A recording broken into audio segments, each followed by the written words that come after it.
and it's about to start. But these people in the government want war. There's already mass armies already here, and this is a popular replacement, and everybody should take this seriously. We are definitely in need of unity. We need to put our skills together and work as one. Yes, we do! We all love our country, and our heritage and culture is at stake. We are a proud nation, and we will continue to fight until the government stops telling lies and do the right thing for the British people. Thank you.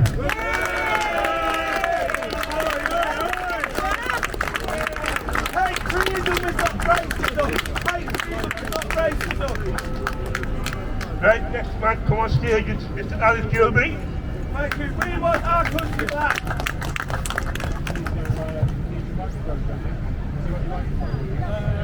Ali.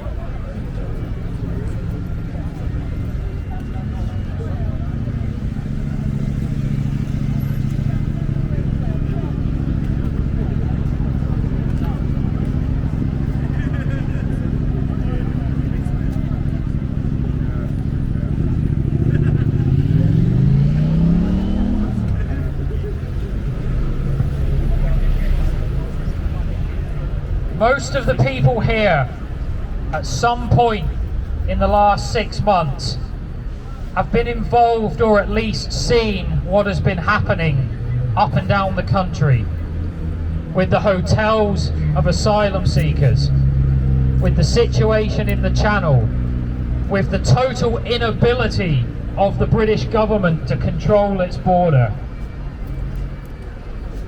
So many people here have campaigned and talked about these problems for years and decades. People talked about these issues in the 1960s, the 70s, the 80s, the 90s, and on and on and on. And every single year, with every single government, whether it be Tories, Labour, Liberal Democrats, every single government, the problem only went in one direction, which was that it got worse.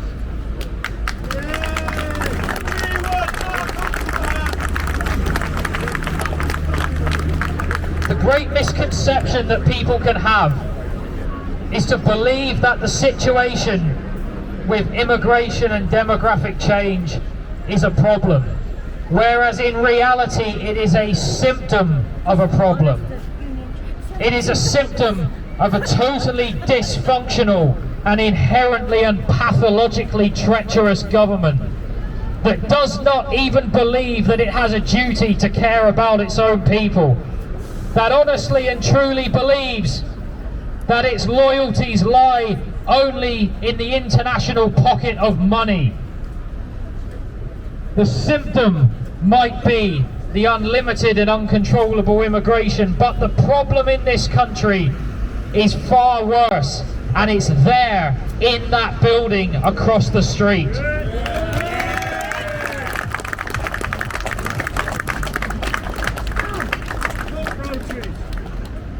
In the last 10 to 20 years, what we have seen in Britain is we have seen what was once a nationalist movement turn into a fragmented and ultimately weak faction of people.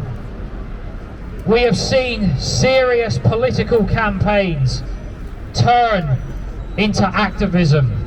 We've seen a loss and a detriment of all the energy that people have put their lives into in the pursuit of political change. This was ultimately a great mistake, and it was a mistake that our people have to bear the consequences for making. Because as much as the problems in this country have been created in that building, the problems in this country, not just with immigration, they can only be solved in that building. They will only be solved when people and parties with a fundamentally nationalist and inward-looking agenda, not an agenda that is loyal to every nation and every group of people in the world except their own. It can only be fixed when every seat in the House of Commons is replaced not with common criminals but with people who fight for the common good of our own British people.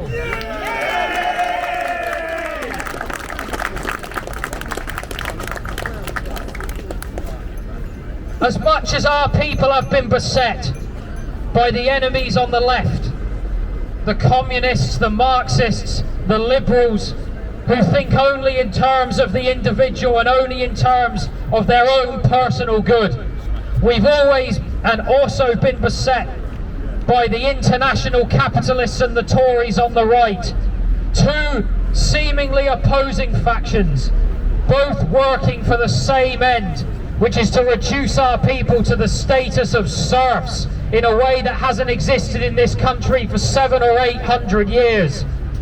On the left, you have these people who live in the service of their demented and twisted ideology.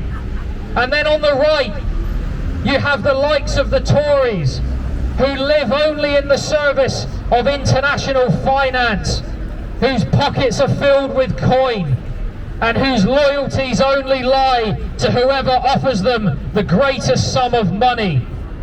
On the left and the right, it's two paths to the same outcome, that outcome being the annihilation and subjugation of our people. The only salvation has to lie in a total abandonment of these two failed principles. There has to be a third way for our people. Both of these entities, the left and the right, both of them think in terms of globalism and internationalism. They think in terms of the world. They do not think in terms of their own people as we do.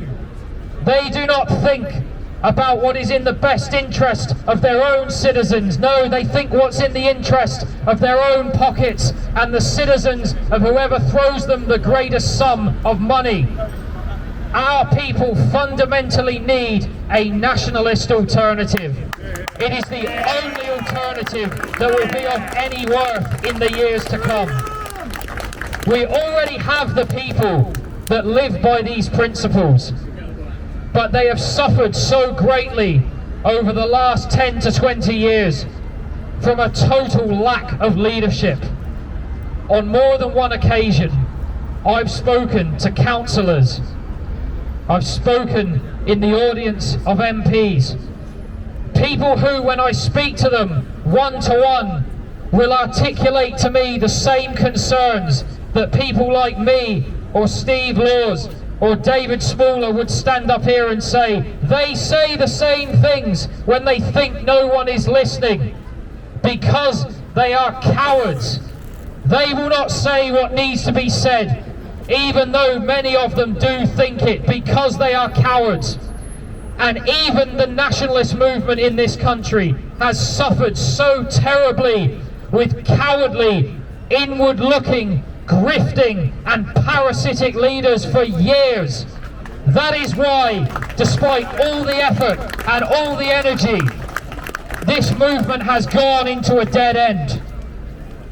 What our people need, our own people need, more than just an alternative.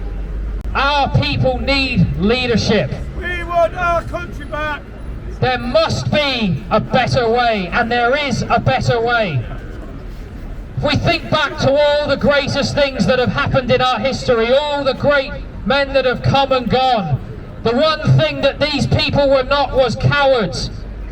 And now we are beset by cowards, liars, traitors and fraudsters.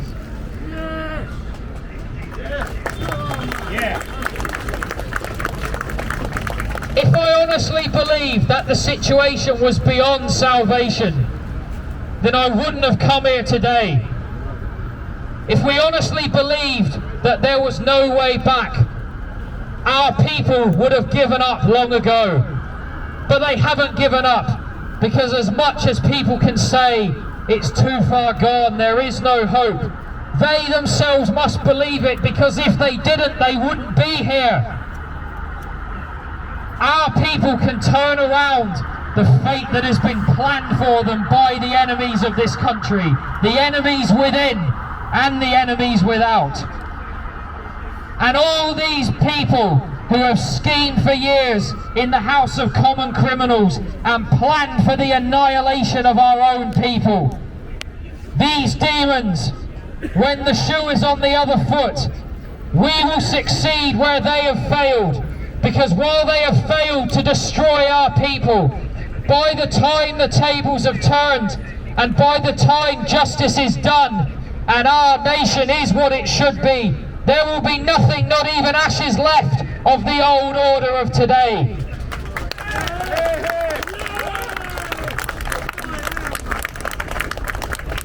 The treachery, the lies and the crimes of today and yesterday will perish. And from that rubble, a great new nation will be born. A nation built fit for its people. A nation for the people that deserve to live in prosperity and freedom within their own land. A nation that fundamentally will never again fall into the hands of parasites and traitors. The day will come shortly when the tide will turn. The day will come when our people will find themselves in their rightful place among the nations.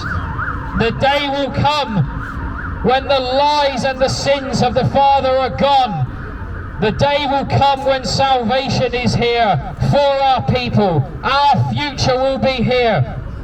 And when that happens, when we have that day, we will look back and remember and think to times and places like this, and think to the times when it was difficult and where it was hard to be a nationalist. Think to the times when the nationalist agenda was fragmented and suffering, when it was led by traitors and liars and grifters and cowards. And we will see that that order of things will be no more. Our nation has a future, and our people have a future. All they need to do is take it. And when that happens, the cry will go out up and down Albion. It will say, rule to the British people, rule Britannia.